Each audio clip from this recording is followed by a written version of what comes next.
siang pemirsa, kembali lagi dengan saya di Breaking News. Kali ini saya akan membahas tentang mendalami jurnalisme di Indonesia dan dunia serta peran vital jurnalisme investigasi dalam memperkuat demokrasi. Berikut informasi selengkapnya. Indeks Kebebasan Pers Dunia 2024 yang dirilis oleh Reporters Without Borders menunjukkan variasi signifikan di antara negara-negara. Di peringkat global, negara-negara Eropa seperti Norwegia, Swedia, dan Denmark tetap menduduki posisi teratas sebagai negara dengan kebebasan pers tertinggi. Sebaliknya, Tiongkok berada di posisi ke-172 dari 180 negara, mempertahankan statusnya sebagai salah satu penekanan utama kebebasan pers dengan banyaknya jurnalis yang dipenjara.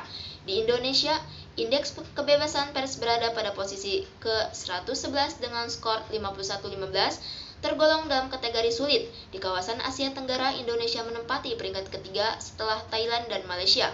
Indeks ini menyoroti tantangan yang dihadapi media dalam menjalankan tugasnya, termasuk penyensoran, intimidasi, dan kontrol terhadap arus informasi di berbagai belahan dunia.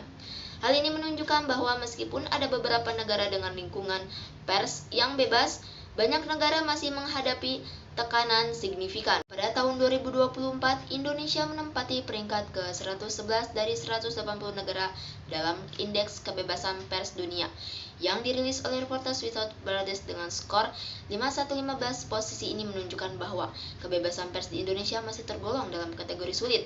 Indonesia menempati posisi ketiga di Asia Tenggara setelah Thailand, peringkat pertama di ASEAN dengan skor 58-12, dan Malaysia peringkat kedua dengan skor 52-07. Indonesia unggul dibandingkan Singapura skor 47-19, Filipina 43-36, tetapi masih berada jauh di bawah negara-negara dengan kebebasan pers yang lebih baik.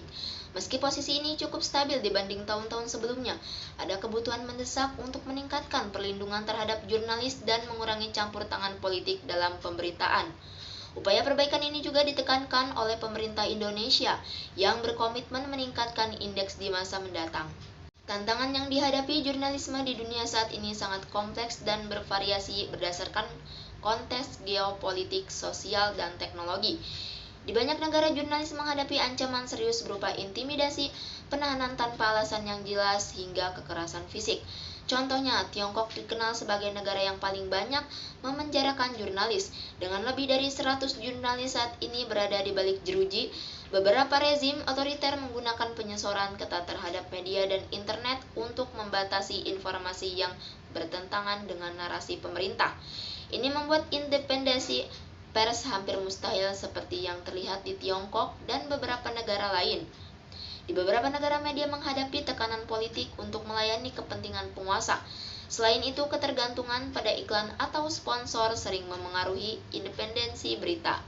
Dalam beberapa dekade terakhir, kasus pembunuhan jurnalis seperti yang terjadi di Meksiko dan Afghanistan menjadi sorotan, menandai resiko bagi mereka yang melaporkan isu-isu sensitif. Mengatasi tantangan ini membutuhkan kolaborasi antara pemerintah, organisasi internasional, dan masyarakat sipil untuk melindungi dan mempromosikan kebebasan pers. Kekerasan terhadap jurnalis di Indonesia masih menjadi masalah serius yang mengancam kebebasan pers dan keselamatan para jurnalis. Sepanjang tahun 2024, Dewan Pers mencatat 28 kasus kekerasan terhadap jurnalis, mulai dari intimidasi, perusakan alat kerja, hingga penganiayaan fisik. Sebagian besar kasus ini melibatkan aparat keamanan dan kelompok tertentu. Adapun dengan bentuk kekerasan, pemukulan, intimidasi, dan penganiayaan sering terjadi saat jurnalis meliputi aksi massa atau demonstrasi. Jurnalis menghadapi peretasan, penyebaran informasi pribadi, dan ancaman di media sosial, ancaman terhadap keluarga, dan tekanan untuk tidak meliputi isu tertentu.